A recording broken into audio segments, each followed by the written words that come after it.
Alors, le système bancaire, comment ça marche? On va avoir un banquier qui va ouvrir sa banque. Il va créer un bâtiment, d'accord? Ensuite, il va arriver avec son apport personnel. Donc, ça peut être du cash, ça peut être de l'or, peu importe. On va dire que c'est 1000 unités. Et donc ça, c'est son apport. Et à côté, qu'est-ce qu'on a? On a une valeur qui est la valeur du bâtiment en question. Alors on va dire, je sais pas, on va mettre 1000 aussi. D'accord? Donc jusque là, on a ouvert une banque matérialisée par un bâtiment. On a un apport, un premier apport. On peut appeler ça un capital si on veut. On peut comparer ça à un capital. C'est l'apport que le banquier va faire. Et ici, on compte aussi la valeur de son bâtiment. Parce que c'est une valeur. C'est une valeur de solvabilité.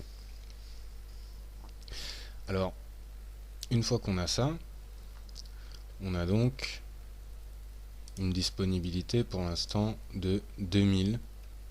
Alors je vais appeler ça des unités, 2000 unités, mais ça peut être du cash, ça peut être de l'or, tout ce qu'on veut, une matière première. Donc là déjà, on a une banque qui vaut 2000. Mais elle vaut plus. Et je vais vous expliquer pourquoi dans un instant. Donc on a une banque qui a ce capital de départ. Et on va donc commencer à proposer nos services.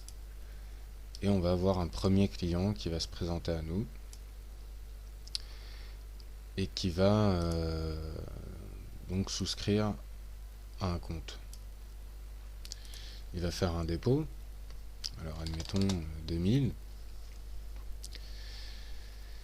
Et en rapport avec ce dépôt, nous on va lui laisser une disponibilité.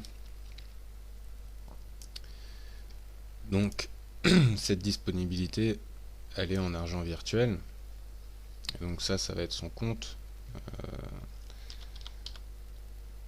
Donc ça va être le compte du client. Et ce qui est important à savoir, donc, c'est que cet aspect de son compte, c'est pas de l'argent matérialisé, c'est de l'argent virtuel. Ici, effectivement, on a de l'argent matérialisé, mais l'ouverture de son compte, c'est de l'argent virtuel. Alors ensuite, maintenant qu'on a notre premier client, comment on va se faire de l'argent sur lui? Alors c'est pas avec les 4 ou 10 euros de carte bleue ou de Mastercard ou de Gold Card qu'on paye par mois ou par an qu'on va renflouer une banque.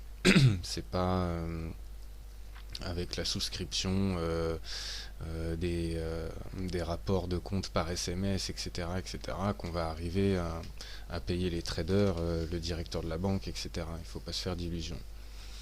Donc la banque, elle va devoir faire fructifier des actifs qu'elle a et même des actifs qu'elle n'a pas encore. Alors comment on s'y prend?